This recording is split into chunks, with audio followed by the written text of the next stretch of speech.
comments in case they...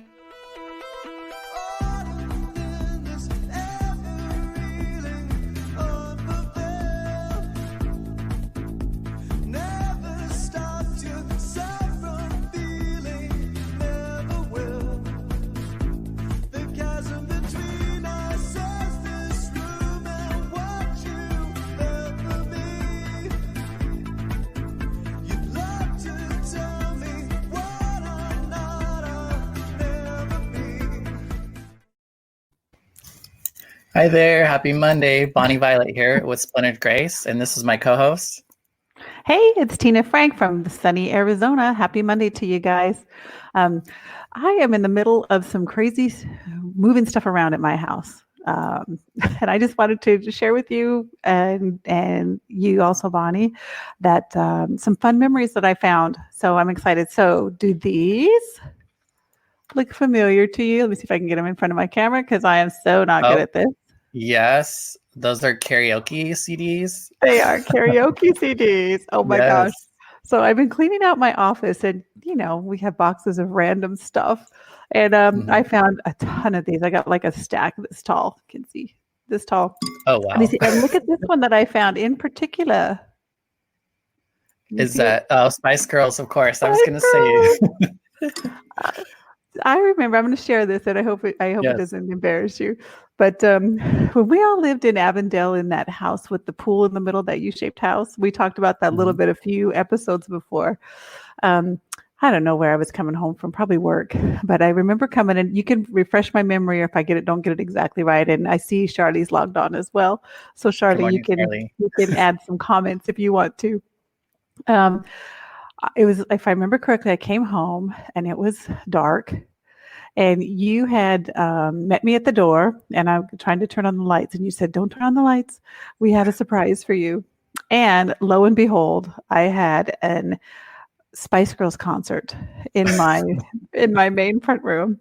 So I was ushered in, and you had helped the girls all get dressed up like all the Spice Girls. I can't remember all their names right now.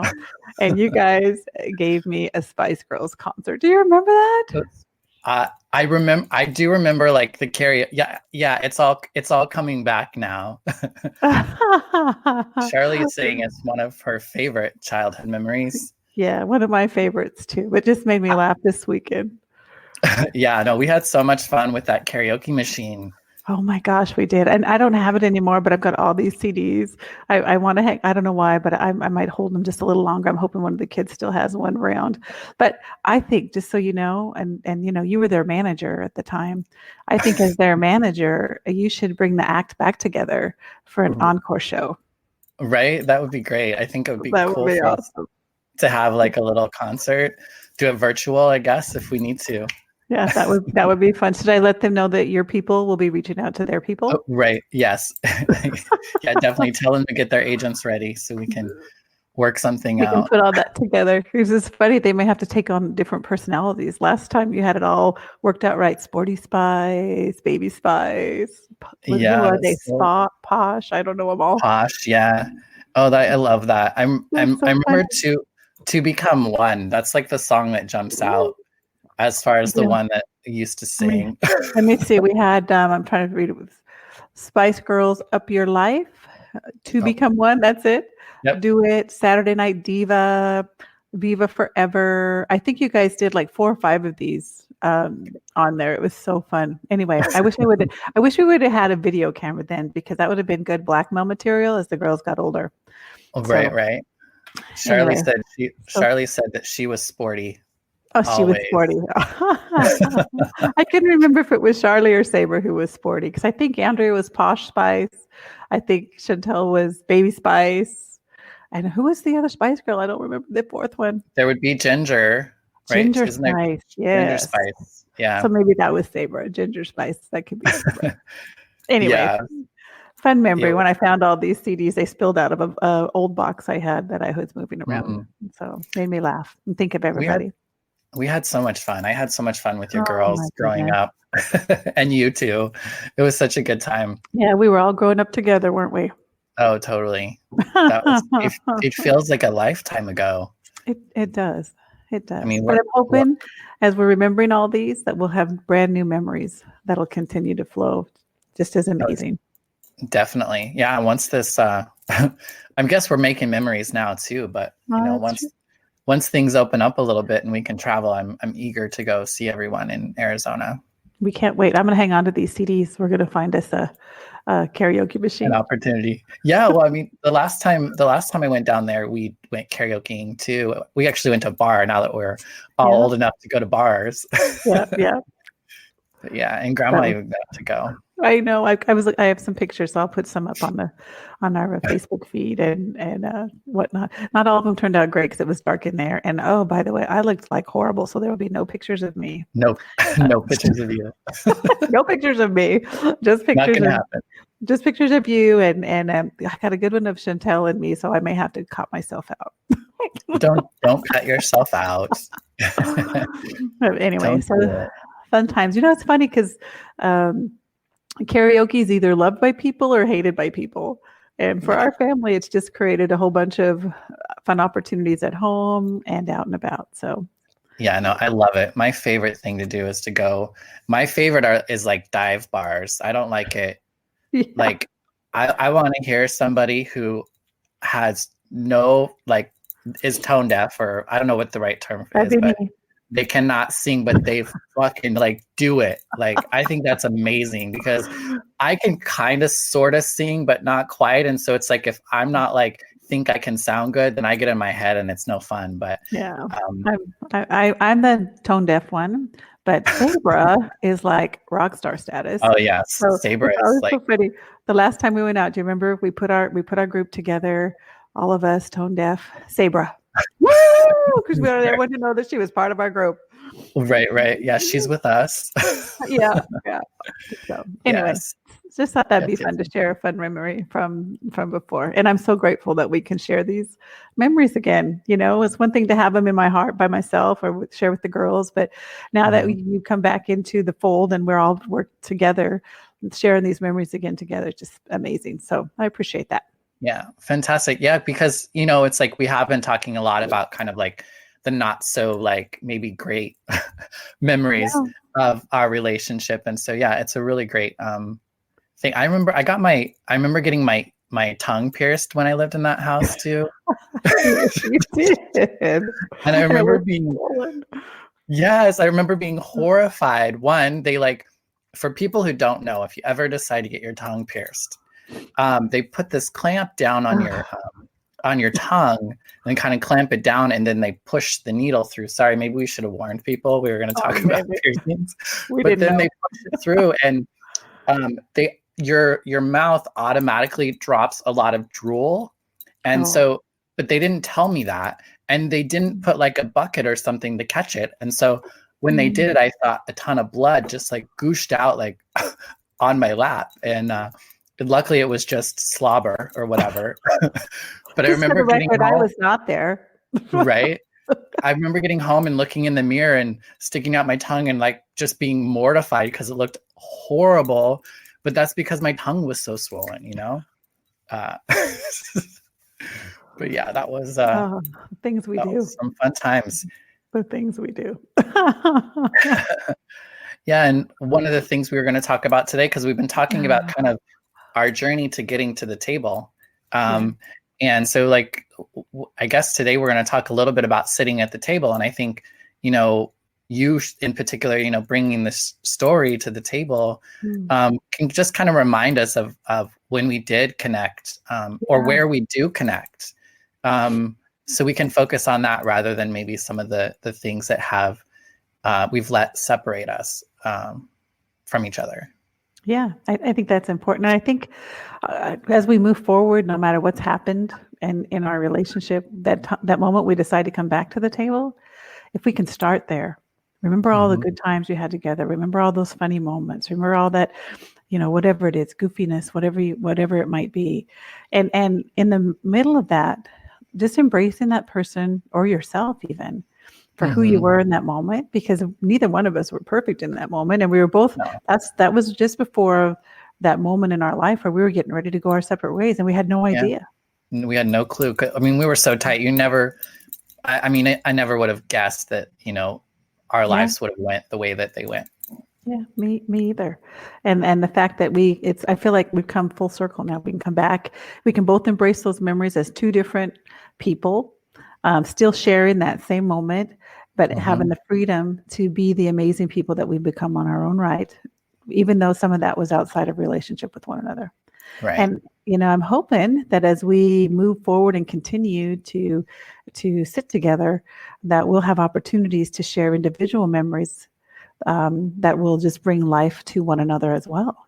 Things that have happened to you, things that have happened to me, the girls even, that we could get together continually and share in those and let those enhance the next season of our relationship, because those are all things we bring in, and we have to be willing to share.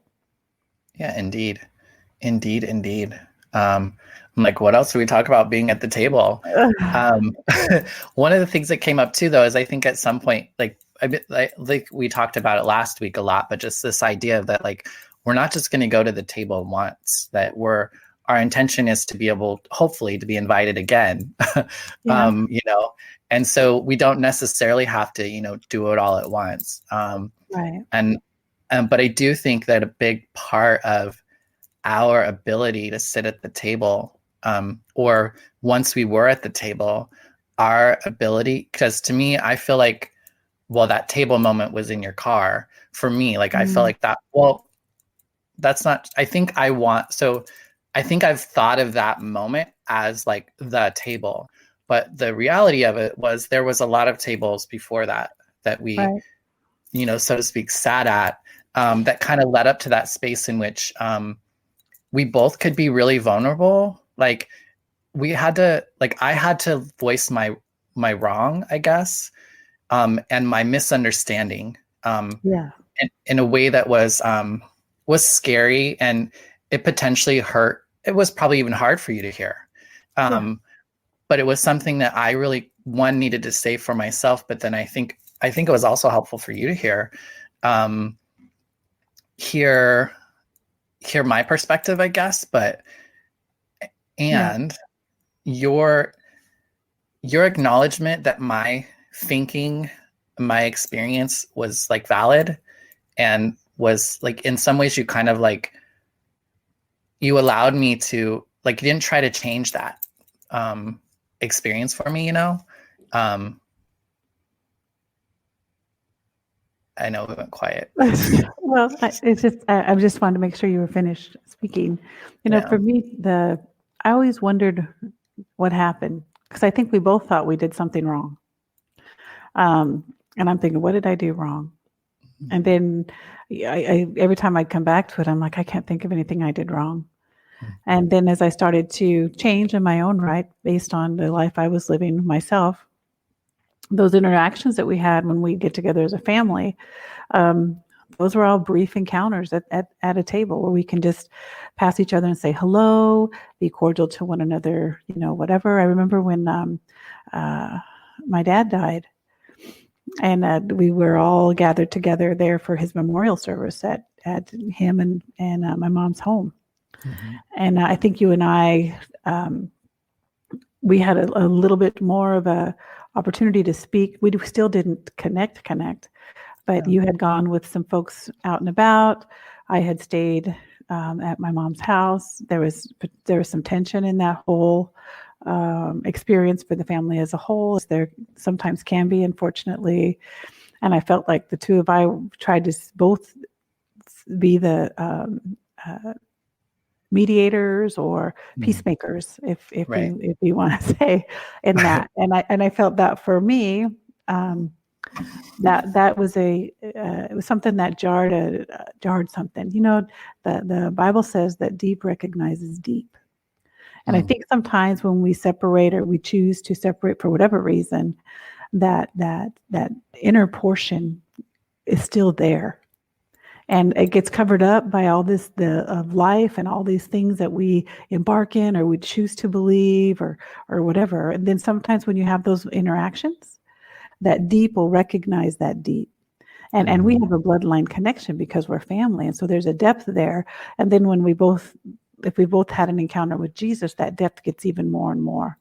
Right. So I felt like that in that moment, we both chose the same position in a conflict that could have potentially been not so great. And I'm sure there's still some things we're still working through. Some of us. I'm not working through anything because I choose to I choose to let it be fine, and work through those things that I can. But I thought the fact that both we were in separate camps, took the same position and refused to be offended. And I think for me, I'm like, okay, that reminded me, okay, I am doing the right thing. And I'm like, oh my goodness, there's someone here. There's that depth that I'm used to, that we had that so much when we were together in Arizona, when we were doing the karaoke. I mean, there was that, I felt a brief glimpse of that deep connection that we had. And I longed for that. Yeah. It's it's wild. It is wild. All these memories just keep coming back to me now. I don't always feel like I remember a lot of things, and just in general. And I was also remembering working at the Boys and Girls Club in Mesa. Yes, oh my goodness. Which that would have been after? the same time. Oh, the same time. We were living in that same house because I remember we did I did the drama club, and we cooked all those. I had this brilliant idea of doing cookie sales, and then we sold a bunch of cookies and then had to make them all, which was a lot of work. But I remember I probably could have got killed when do you remember when we decided to move the rec room around? Oh yes, in the teen center. Yeah, and we decided we didn't like where the soda machine was, and then we wanted to move it, and so we were like, okay, let's move it. It can't be that heavy, right? Oh my goodness! And we got a dolly, and we hooked it up on one side, and I was like the biggest one there, which is scary because I've always been really little, but I was the adult. That's true. And all the kids were having to push really hard because it was so heavy on the other side. And then as it started to come over, I realized how freaking heavy it was. You're like, I just had to push myself out so that I didn't get smashed. Yeah. And then of course it came down, and the dolly went up inside it, and then soda was everywhere. Oh, it was awful. That probably ended up costing a lot of money to somebody. Yeah. I don't recall it coming out of my check, but mine either. And we didn't lose our jobs, so that was good. Yeah. We had a lot of fun things. Remember when we took the kids in a limo at the Boys and Girls Club? Mm-hmm. Yeah. That was part of that club that we did. We had a drama club, and we did modeling, and then that's what we cooked all those cookies for, so we could take them to Planet Hollywood. Yep. That's so fun. Yeah. See, we have a lot of great memories together. Definitely. And I used to go, your kids, actually I got a nickname there that I think your kids still sometimes call me. And that's Doogie. Do you remember? Yes. Everyone, I don't even remember where that came from, but everyone called me Doogie. And I remember there was this little kid. He was my favorite, but he was the worst. He was the youngest. I think his name was Keith. And he was young, but he was, I don't know, but he couldn't say Doogie. So he would say Dookie. I remember he got in trouble once for doing something. And then he's like, I'm sorry, Dookie. And he was crying, and it was just too cute. And I was like, go do whatever you're going to do. Fine. That's so funny. For sure. Oh my God. I forgot about that. Hi, Zachary. And who is Zachary and Charlie? We haven't really introduced them. Oh, we have not. Charlie is my youngest daughter. And Zachary, also known as Sporty Spice. And Zachary is her son, her oldest son, my grandson. Nice. And they're tuning into the show today. I'm sure they're getting an earful. Awesome. Sure. some They're like, oh, some that's nostalgia funny. Well, moments. she didn't correct us on our memory, so I think we're doing all right on Right, that. right. So She's like, no, no, no, no. This is what really this happened. is the real story, or the rest of the story. Right, right. The part that you guys are leaving out. Yeah. Yeah. So that's cool. So see, I feel like I don't know, but this is what you're seeing right now is restoration. Yeah. When we separated, we potentially lost the opportunity to not only share these memories together, but to make more memories like them Yeah. together.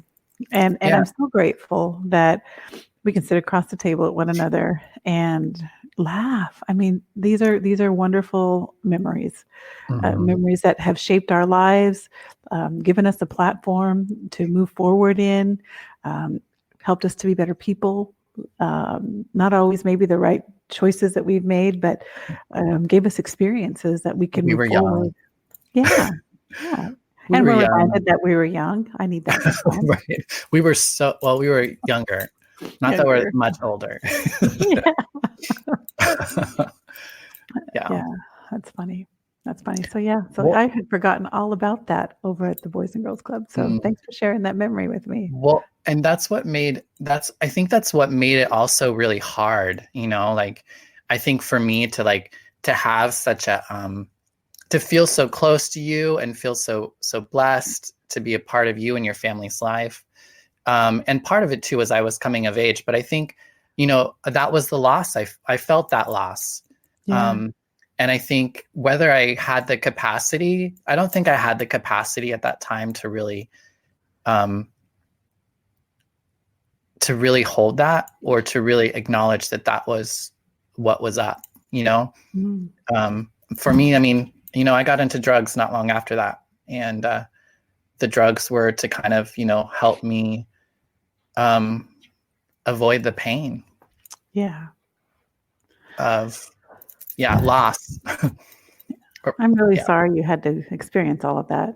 And I'm grateful that you were able to find your way out so that we could go back into relationship together. Yeah. I mean, who knows? I was destined. I could have been destined to pick up drinking and drugging at some point in my life. I'm not saying that it was any necessarily. It was really my HIV diagnosis that.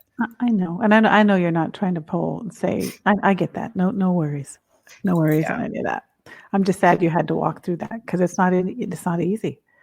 It's not Yeah. easy. The world is dealing with that in a big way right now. Yeah. I'm so grateful that I survived, but I'm also really grateful for it. I've had the opportunity, though it's been really uncomfortable, I've had the opportunity to really examine my life and get to know who I am and examine who I am in the world, regardless of what the world thinks of me. And, I've been able to really I go through a process that I don't think a lot of people don't get to do. Mm. And I don't know what part of my life, I so love where I'm at in my life right now. Praise God. And I'm even more excited about what can happen. Yeah. And I don't know, I'm this way because of all of the experiences I've had up to date. So I can't not have any of those experiences, and I wouldn't change them for anything. Right. It's amazing the shift in who we are when we start to see the potential that God's put in us. Well, Go ahead. I think when I was scared the fuck of the potential that God put in me, to be honest Really? with you, I Really? didn't feel worthy. I didn't feel, Mm. yeah, I'd always believed that God made me just a little extra special, and somehow that little extra specialness was going to do great things. That's true. Things that were bigger than me, That's things true. that were just beyond what I could understand. And I didn't feel worthy. I didn't Mm. feel like I could really own up and live up to that sort of promise that we all have, that we all Yeah, get from God, I believe, if that's we right. accept it and choose to live in it. That's right. I agree. So now, how about now?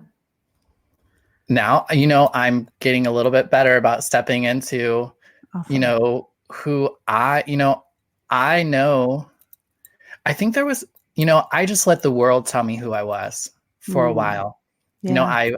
I fell into what the world, because I always, to me, I think God is an interest. Like I was listening to a podcast earlier, and this person was asked about, who is God, like to define God. And he was like, I don't define God. Like it's bigger than me, so I feel like I've had an experience with God all along. I just didn't know how it lined up with mostly people. Like the people are what made it difficult, or that's who I was listening to. I was listening to them instead of listening to God. Yeah. I put God up on a shelf for a while. Yeah, sometimes it's hard not to listen to the people around you, and especially when most of them are going in the same direction. Yeah. It's really hard. But, as you're saying this, I'm reminded of a passage, and we talked through this. I was created a Bible study about it, but in the book of Luke, there's a passage in there, and I can't remember the actual chapter and verse, but Jesus is talking to his disciples, not the random people, his disciples, those people who know him and have a relationship with him and know him. And he says, well, who do you say that I am? Mm. And the first response from them was that, but all the people think you're Elijah. Some of them think that you're John the Baptist. Some of them think you're Moses. And then he repeated himself again. And he said, but who do you say that I am? Mm. And I think that's a question that we all struggle with during different seasons of our life. Every time we move forward, just like you were talking about, it's hard for you to grasp when you felt unworthy of the potential that God put in you. Well, each season that we go through, we're going to have that same question that we need to answer. And I'm sure you're finding that out as you move forward and as you embrace who God's created you to be, and as you set the culture aside and the people's opinions aside to embrace who you are. Mm-hmm. Every time you have to answer that question again and again and again. And I think it's amazing, and it's a challenge. And it's like I think I shared a week or so ago. We grow based on our yes and our no. And so who do I say that God is? Do I believe he's put a potential in me that's far more than I can think or imagine, or do I not? Mm-hmm. And can it get better from this point, even though I'm moving forward and it seems really great from last time? How do I continue to answer that question? So yeah, that's amazing, Duane. I've been excited to see you bloom. God is so good. And I know that you're just scratching the surface of the amazing things that God has ahead of you. And I'm just excited to be a part of it for however long. And I know, because of this moment, that we're always going to get to sit at the table and share those memories, no matter if I'm included in them directly or I'm just hearing about them from you, from the voice of excitement that God's put in you. So that brings me a lot of joy, just so you know. Well, thank you. I mean, it's like I've gotten to a point in my life, like most things, where I can't not exist without a connection or a seeking for God, and to live as if God sees me, not as I see me. I often think I'm getting better at like just, sometimes I hear people talk about me and I'm like, oh my gosh, that sounds like a really great person. And then I'm like, but that's not, but then there's this idea of like, oh, but that's not me. But then it's like, girl, you're living your life. Like that's your intention. Your intention is to live a life in this way.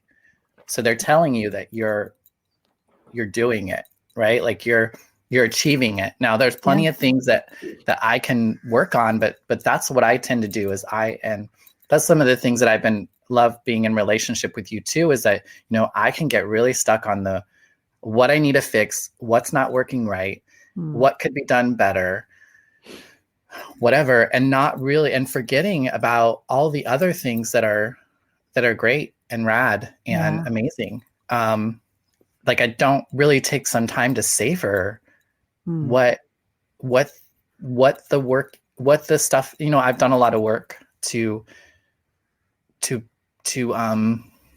I want us to realize that my existence is not an issue. Like it is not something that I'm doing to my family, that I'm doing to the world to cause any sort of harm. Like I'm not the issue. Like that's their issue. It's not, Yeah. it's not mine. And Yeah. for so long, I've taken responsibility for stuff that is not mine to own. That's right. I do not need to apologize about myself to anyone Yep. unless I'm causing you some sort of harm. Like I don't need to, Right. I never have to apologize for my existence. Right. Um, That's so true. I think that's a good word. And I think maybe there was someone that needed to hear that. You're right. We I, don't have to apologize for our existence. There's a yeah, purpose behind it. somebody told me that actually. I did a performance of a piece around my gender expression, and with it was called Say Something. And I had every intention. I haven't fully talked with my family about my gender and where I'm at with it. And this performance kind of talks about that. And my intention was after this performance that I would then have a conversation with my family. And I remember I kind of made that known as part of the performance piece, because a lot of my work that I do, art, helps me like work through certain things. And I did the performance and talked about, I'm going to call my family and I'm going to talk with them. I'm really excited. I hope that it goes well. And then a woman that was there, a trans woman who I love dearly, said to me, it's not your issue. Like that's their issue. It's not yours. You're fine. You're great. Like if they have issue with your gender, that's theirs. It's not yours, And so I think, and I just had never thought of it that way. I always just thought about all the things I did wrong, to not be what, not be what they would want me to be. And I would say that's the same with God, the same with, like a lot of different things in my life, up until hopefully this point. And that a big part of what I have to do is remind myself, because I still have a lot of that thinking. What thinking? I'm sorry, that you're taking on things that you don't need to? Yeah, like old ways of seeing myself, seeing the world. A lot of that, because it's just so like, it was just such a permanent thought pattern in my head that you're not worthy. You're just, like you're just too much. Like you're just too much for people. Like, I just have to let go of that now. And I have to remind myself, because that kind of thinking puts me in it causes bad feelings too. Yeah, it sure which does. I think I shared that. I've been sharing that a lot lately, because I feel like that's been a little bit of my experience, is that I'll let some of that thinking just take over. Yeah. I think there's a lot of people guilty of that in a lot of different ways. I mean, I don't think I know anybody that doesn't have negative self-talk, at least about certain areas in their life. I mean, I'm guilty also. I'll catch myself. I'm like, oh, I don't want to say that to myself. And it's a hard thing, and it's something, and you're finding out, and I'm finding out that we have to reprogram all of that, because the world around us is always willing to throw something negative at us. And another thing I find I'm guilty at is I'm really willing to go to the negative about somebody else. Why do I want to even hear that? Why do I want to even go that? And why would I even have a negative thought about someone I don't even know, or even someone I do know? It's like, come on, people. But it's a starting point. So I think you're right where God wants you. Overcome that negative self-talk. And I encourage you guys to understand who you really are. Yeah. It's who we find that we really are. It's that truth of who we are. That's what sets us free. That's what gives us the ability to move forward and to live in the potential that we were created for. That's what makes us that extra special. Right. And we need to just not let that be robbed from us, because I feel like that's what happens when we let that rob from us. And as old as I am, and I'm like 20 years your senior, Duane, Not 20. feel Not 20. Pretty close. Oh, stop. No, pretty close. I still struggle with all that. So I feel like it's a lifelong journey that we just need to continue to go on, getting better and better every day. And I think that's one of the things I've appreciated about being in relationship with you as well, is that you're vulnerable with me. You share with me what you're still challenged by, and to some degree that makes me, it doesn't give me permission, but it kind of gives me permission to be okay with my not there yetness. Like you are, and also because you are further along in some of these things, you've held them longer, you've examined them, you've prayed about them, those sorts of things. You are further along than me. And so there's often times where I feel like you are like pulling me up to where you are. And in some of the parts of my life that I still, can be challenged by. Well, I'm grateful that God can use me in that capacity for you. And I'm grateful that he puts people in front of me that I can lean on also and learn from and continue to move forward. Because that's what our role is, I think, is to serve one another and help us to become the best people that we can be to serve the people around us. So, I mean, that's that. I feel like that's why we're here, right? Right. That's right. I mean, and it's what makes your pain or your challenge or your struggle kind of matter. Yeah. If it can help somebody else through theirs. Absolutely. It's funny. I'll share a little something if you don't mind. No, do. When I was growing up, and I think when you were growing up, when we went to that little church in Wendell, do you remember we had Sunday school, we had Sunday night service, and we had Wednesday night service, and they were all different. And I used to go to all of them just because I liked to, and I drug you along with me, even though you were little. They always had little things going on, but Wednesday night was always my favorite night. And Wednesday night was always my favorite because we had testimony night.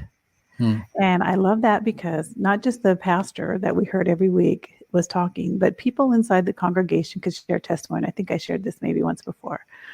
So during the Bible study that we're having at our church right now, we've decided it's Wednesday nights. So I decided that let's take on a Wednesday night service feel. And I've had people sharing their testimony. And I think what we're talking about here is the power of our testimony, of the victories that we've had, the challenges that we've had, the things that we're still working on, and the power that it has to impact the people around us for just the things that we were just talking about, encouraging them, you're not the only one broken. You can get through this. Someone else has made it through there, so you can get through this. Maybe that person's someone you can ask questions from and see how they were able to do it. I think that's part of who we are. You're right, the testimony of our lives. And if we're not vulnerable with that testimony, willing to share like we're sharing now, or even being willing to take that first step in the event that, even knowing that there's a possibility they don't want us to take that step or want to be a part of that, I think we're missing out on a whole lot for ourselves and for the people around us. Indeed.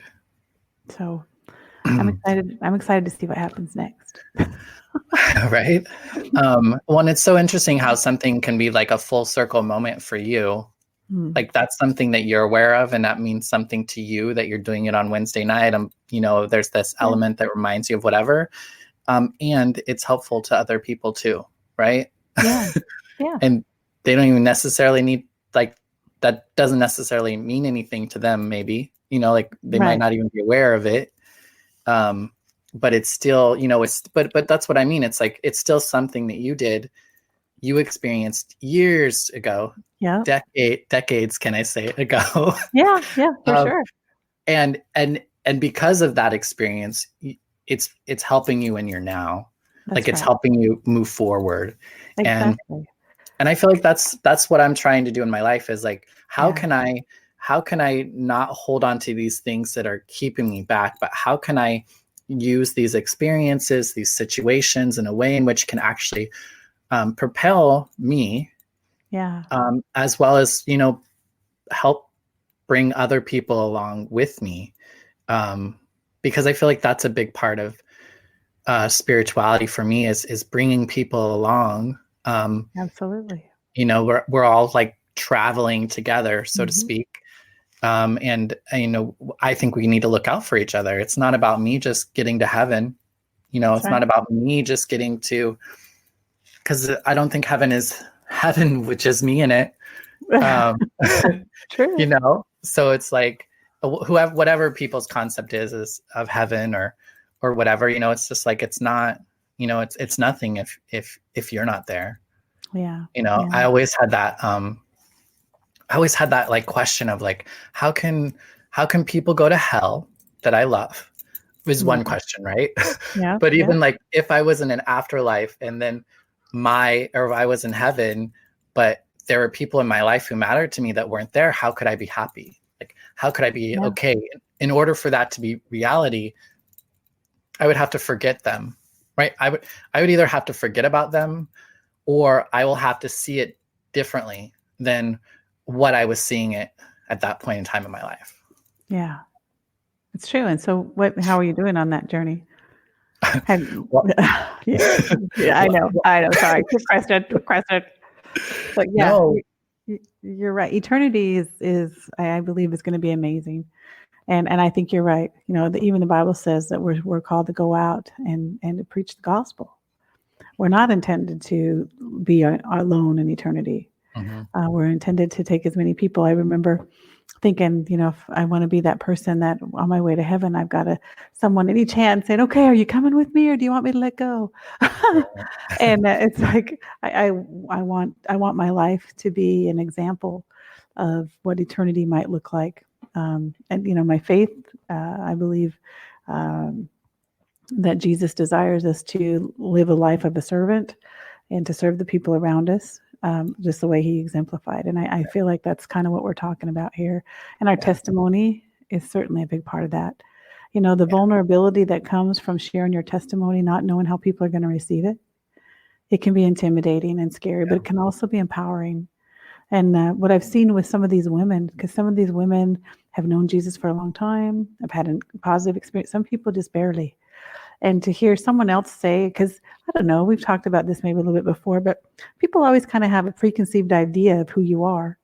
Even when you're looking at someone across the room from someone, you kind of have an idea by how they've dressed, by what kind of car they drove up in, maybe what group of people. You kind of have an idea of who you think they are.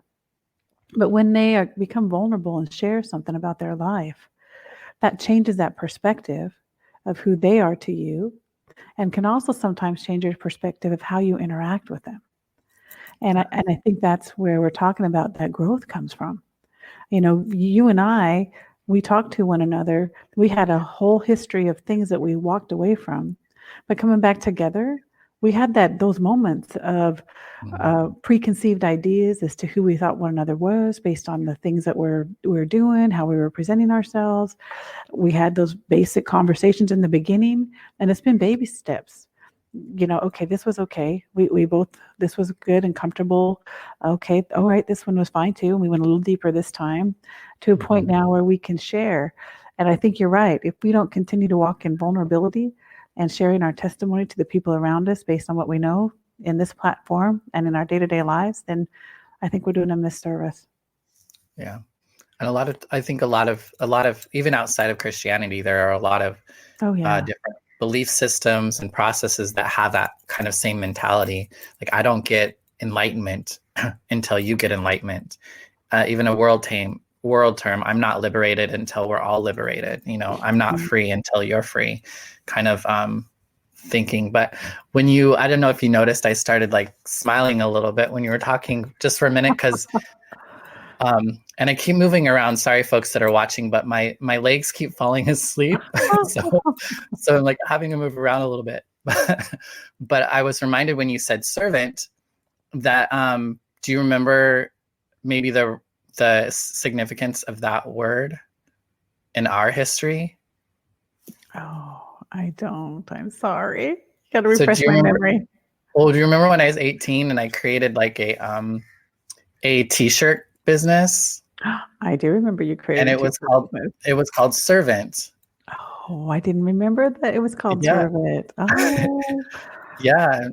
I remember funny. I like worked with you to do that because I was doing some graphic design stuff for you and your business at that time, and I started creating the t-shirt line, and I even went into like the the Bible stores or the whatever they're called, Yep, right? the The Christian Christian bookstores. bookstores. Yeah. Yeah, and I like pitched the ideas, and people were like in love with my t-shirts. But then I could never actually sell them because they needed me to have like an inventory first before they could put it. You know what? It wasn't like they were going to buy them and then put them in the store. I Right. had to have them, and so because they all were mostly like, you know, designs, they weren't actual like shirts yet. But I have Right. like a Right. whole line of what I thought was pretty cool. Wow. Do you still have that CD? Because I think I could use that. Right. Yeah, I don't know. Or is that on a floppy disk? Was it Right? I know back Yeah. then what would it have been on? Yeah. Anyway, sorry. Side note, Yeah. rabbit trail. Yeah. We have been through we have had some experiences for sure. We have, good and bad. And yeah. And it's good to be able to share it and to be vulnerable about it and to encourage people. You're going to have good ones and bad ones, but it all works out in the end. Yeah. Well, and I think there was a part of me needing, like, you know, because like you said, like these are such good memories and good moments, you know, no wonder why I pushed them away. You know, no wonder why they weren't at the forefront of my mind. Because it would just remind me of what I didn't have anymore, or you know what I mean, what I lost. Yes. But now that there's been a shift, isn't it amazing to have those to come back to reach into?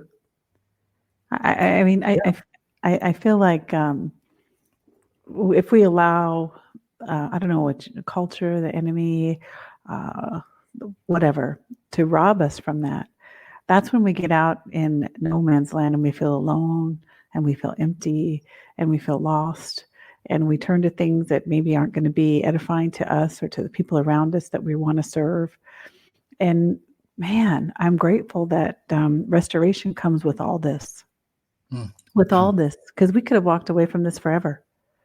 Yeah. And these could have been memories that we would eventually get squashed and forgotten, or memories that we would hold on to that would bring us hurt and frustration and anger towards one another.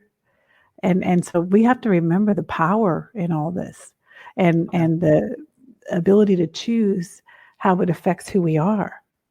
And I'm so grateful that you're sharing all these things, because I think it's important that these aren't just things that happen to a certain kind of people. These happen to all people.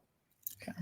And so together and united, we can overcome all of this together with the love of Jesus and our ability to love one another. We can overcome all this. Yeah. And we can be restored not only to our families, but to the situations and to the potential that God has for us from the very beginning.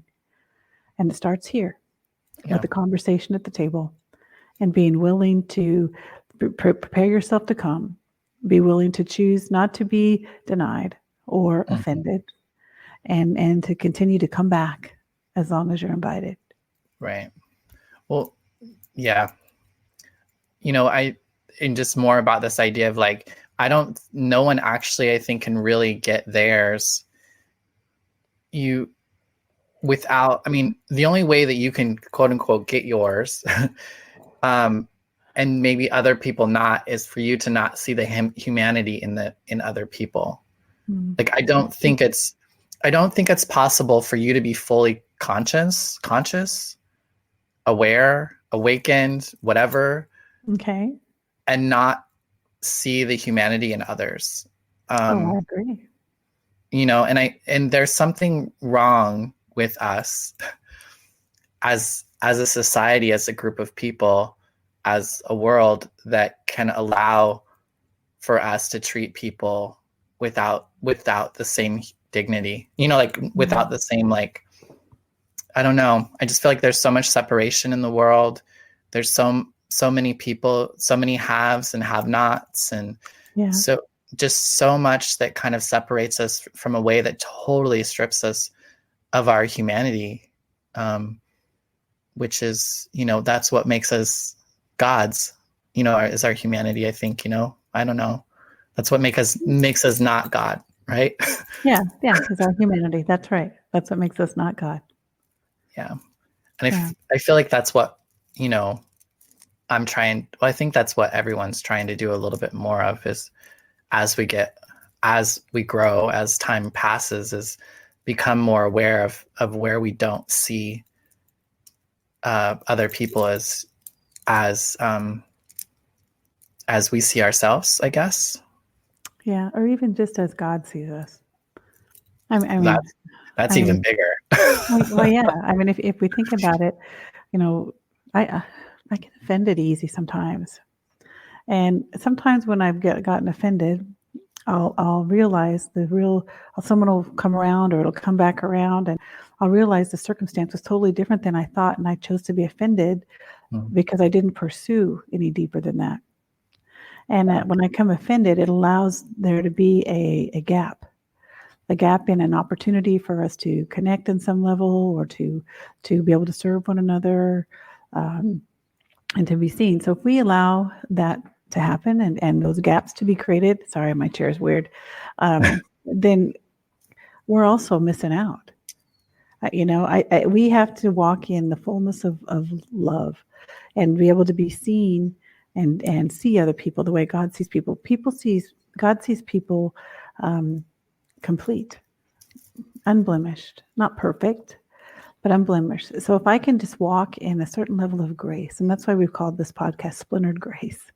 If we can walk in a certain level of grace towards one another, knowing that no one's perfect, then that's when the healing can begin. And not just for me, and not just for you, but for the people around us, for our nation, for our communities, for our culture as a whole, is we can see each other the way that God sees us, and not be offended by things. I wonder sometimes how these people have it in them to be able to forgive a horrific offense that's done to them, or someone that they love. And it's because of that grace. It's because they've chosen to get that much closer to being able to see people the way God sees them, and care enough about them to want them to be free and to live in eternity as well. Yeah. And that just blows my mind. I'm not there yet. I'm still working on it. Well, I mean, a big part of that is it's actually like we're actually releasing ourselves when we can forgive those sorts of situations, because I feel like, I feel like it's us being of service to ourselves just as much as it is to being of service to somebody else, and that's, that's the cool stuff about what I would call a sacred economy, or God's economy, or however you want to call it. It's like, it's like what's good for me is good for you, and in order for me to really like move past that harm that was caused me, I have to find a way to forgive it, to see the cause of it as humanity, and not, I don't know, like just like I have to do that for myself, or I'm going to be packing around that my whole life, and it's going to paint everything that I do. True. Yes. I feel like we're getting close. Huh? Oh, we are getting close. But can I just share? I feel that what you said just reminded me of a passage of scripture. And I'm sorry, I don't know the address. If someone knows the address that's listening, feel free to put it in the comments. But the promise, or the thought that we don't battle against flesh and blood, but against spirits and principalities of the air. I'm reminded of that. And so that means that I don't battle against you. I don't battle against that person who said something hateful about me.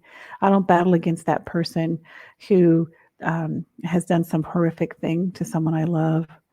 Because here's the thing, they're having the same battles that I am. They're broken. They're walking through the same stuff. It's like hurting people hurt people. So these people are at least reaching out in some sort of aggression, be it physical, emotional, speaking, whatever it is, because they're hurting inside. And if I only choose to add to that hurt and respond hurtful, or even be offended and break away or whatever, and I don't care enough about that person to love them in that moment and try to reach out to them in love, man, that's wrong. Hurting people hurt people, and we're not battling against people. It's like we've been talking about this whole thing. We're battling against the spirits and principalities of the air. the way we think, the way we respond, the fleshly things that steal from us, those are all the spirits and principalities of the air. They have nothing to do with you. They have nothing to do with me. But each and every time to move forward, we have to ask ourselves, who do I believe that God is? And can I rise above this? And we have to answer yes, or we have to answer no. Yeah. So yeah. So thanks for letting me share that. That just came to my mind as you were talking about all that. Mm-hmm. I recently heard somebody say, healed people heal people. Oh, that's awesome. Yes, exactly. I know. I heard it say it. I heard, I'm not sure who originally said it, but I heard it from a Luke who's, I heard them talk about it, and I was like, oh my God, that is so good. And that's the kind of like thinking, like, that's how I don't want to see myself as a hurt person. I want to see myself as a healed person or a healing person. And I feel like that's sometimes when I hear you say broken, I get that same sort of feeling. It's like, I'm not broken. I was never broken. I felt like I was broken, but it was like, that's not true. Like, that's a lie. To me, I think it's a lie. That's good. Thank you for sharing that, because that's a good word for me, because I don't want to be broken either. Yeah. I mean, I think, but that's how we see ourselves, and that's how we walk around the world. And if we walk around like we're broken, like, you are right. What else do we expect to get? Yeah. If we walk around like we're healed, imagine what that could do for us and what that could do for the people in our lives.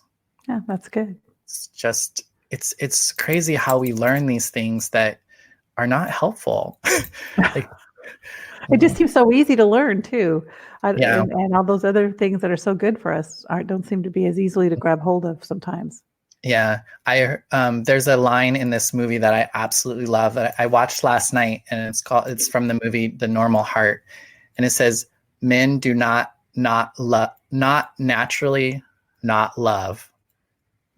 They learn to. Okay. Say that one more time, just because I think I lost it somewhere in the knots. Men do not naturally not love. Okay. They learn to not love. Gotcha. Like I think we're born with the ability to love, and somehow we learn not to. You'll have to type that in the comments and the quote so we can hang on to that. It's what the language is kind of like the not kind of thing. Yeah. So I think that'd be a good thing to have in the comments. So if when we look back on this, we can be reminded. So I think that would be but good. Basically we learn how not to love. Yeah, that's true. I think you're right. We don't learn how to love. We learn how not to love. Then that's what we have to unlearn. Well, think about that. If we take that one step further, how did we come into this world? In all the ways that we've been talking about, we want to achieve. Vulnerable, full of love, trusting. Just a baby. Just a little baby. Yeah, exactly. A blank slate. Yes, a blank slate. Full of wonder and all of that. Oh, look, Charlie helped us out. Yeah, there we go. Because I did post it on my social media yesterday. Men do not naturally not love. They learn not to. Yeah, The Normal Heart. There you go. Yep. It's such an intense film for people who want to get insight into what it was like for gay men in the 80s and the onset of HIV. It was a really intense film. It always kind of lifts me a little bit. It's what had to happen for me to get to live the life that I live today as a person with HIV 22 years later, So I always get a lot from watching films that kind of are based on the history that we don't always learn about. So I don't know. I get a lot from it, even though I cry so much watching it. You know what? Sometimes you just have to. Yeah, it's healing for sure. Yeah. Well, we are right at that time that we need to wrap it up a little bit. Did you have anything you wanted to say before we go? Before I wrap, I was going to wrap it up. Yep, go ahead. Nope, I'm all good. I appreciate everyone taking time with us this morning. We are blessed to be a blessing. So thank you so much. Indeed. Great. Thank you so much for being here again today, Tina. And thanks everyone for who's listening. And tune in next week. We'll be here again at 10:30. If you're if you watch us live. Otherwise, our episode will come out every Monday if you're listening to us on a podcast. And please, if you're enjoying our conversations and getting something from it, please share it. Feel free to share it with other people in your life who you think might get something from it as well. So have a great week, and we'll see you all next week, or you'll hear us. Hear us again. Yeah. And then I'm going to play that outro. Okay. Splintered Grace Podcast is brought to you by a queer chaplain. Follow us on all of our social medias, Instagram, YouTube, and Facebook at a queer chaplain. Listen to us wherever you listen to podcasts. Subscribe, comment, like, and share. Feel free to tip us at Venmo, Bonnie Violet, and support monthly on Patreon. The song is original by Steven Sandnoff, The Chasm Between Us. Rest in peace, Steven.